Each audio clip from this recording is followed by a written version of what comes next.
Fala pessoal, tudo bem? Estamos aqui juntos mais uma vez para dividir um pouco de conhecimento.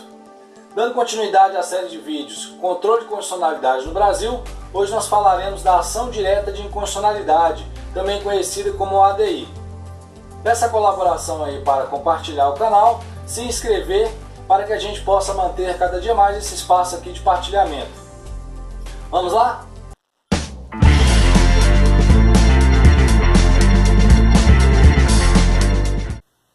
Então, ação direta de inconstitucionalidade. Essa é uma ação constitucional que visa aí, retirar do ordenamento jurídico aquela legislação ou ato normativo que é incompatível com a Constituição Federal.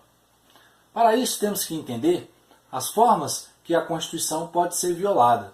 E aí nós temos que a Constituição Federal da República de 1988 pode ser violada formalmente, ou também conhecida como inconstitucionalidade orgânica ou propriamente dita, e nós temos também a inconstitucionalidade material. A inconstitucionalidade formal, ou orgânica, ela é estabelecida como quando há um desrespeito a determinada forma que a Constituição prevê para que aquela norma seja aprovada.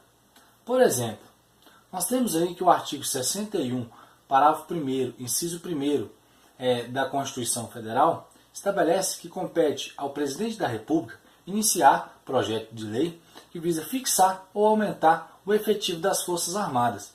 E se uma vez esse projeto de lei foi iniciado por uma pessoa diversa do Presidente da República, por exemplo, o deputado federal, nós teremos aí um vício de iniciativa, um vício subjetivo, por se tratar de pessoa que iniciaria esse projeto. Então nós estamos diante aí de um vício formal e de uma inconstitucionalidade formal. Nós temos também que determinadas legislações têm um código específico para aprovação. Por exemplo, a lei complementar, para ser aprovada, precisa de uma maioria absoluta. E a lei ordinária, maioria simples.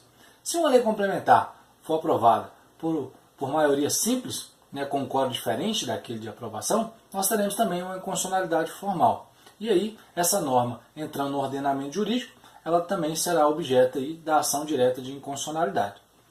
A inconstitucionalidade material, por sua vez, está relacionada com aquela legislação que entrou em vigor no ordenamento, mas que violou frontalmente a Constituição Federal. Por exemplo, se passa um determinado projeto de lei no Congresso Nacional, é aprovado, entra em vigor, mas o seu texto ele viola direito fundamental, por exemplo, o direito de expressão, nós teremos a inconstitucionalidade material. E aí nós teremos a ADI como medida hábil a retirar essa lei que é inconstitucional do ordenamento jurídico.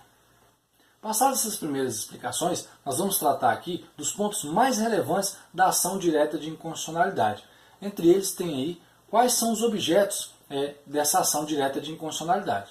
Nós temos aí que o artigo 102, inciso 1º, a linha A da Constituição Federal, estabelece que a ação direta de inconstitucionalidade pode ser proposta contra lei ou ato normativo federal, estadual ou distrital. No caso do Distrito Federal, é importante ficar atento porque ele cumula competência e só será objeto da ação direta de inconstitucionalidade a competência legislativa do Distrito Federal e corresponder à legislação estadual.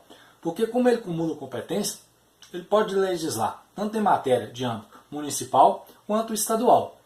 Se ele legislar em matéria de âmbito municipal, nós estaremos diante aí da arguição de descumprimento de preceito fundamental e não da ação direta de inconstitucionalidade. Mas quando ele legislar em matéria que corresponde aí à legislação estadual, nós estaremos sim diante da ADI. Outro ponto quais são as pessoas que podem propor a ação direta de inconstitucionalidade? Temos aí que a Constituição Federal estabeleceu no artigo 103 um rol e contém aí 9 incisos que vai tratar desses legitimados. E igualmente nós temos também a Lei 9868 de 99, que vai estabelecer aí o rito e o procedimento que as ações de controle de constitucionalidade têm que seguir, e nós teremos aí o procedimento da ação direta de inconstitucionalidade. E lá também estará previsto aí essas pessoas que são legitimadas a propor essa ADI. E aí nós vamos explanar aqui, porque tem uma divisão interessante e que cai muito em prova, que é a questão dos legitimados universais e legitimados especiais. Vamos seguir isso aqui porque é de extrema relevância. Pois bem, o Presidente da República, a mesa da Câmara dos Deputados, a mesa do Senado Federal, o Procurador-Geral da República, o partido político com representação no Congresso Nacional, o Conselho Federal da OAB, todos esses aqui são legitimados universais. Mas o que vem a ser isso? Os legitimados universais são aqueles que não necessitam demonstrar pertinência temática para ingressar com ação direta de inconstitucionalidade. Isso significa que ele não tem que demonstrar a ligação entre o direito pleiteado e aquele objeto ali que é inconstitucional. Por quê? Porque, como legitimado universal, ele está preocupado com o ordenamento jurídico como um todo. Por isso, ele não tem que demonstrar nessa ação a sua pertinência temática.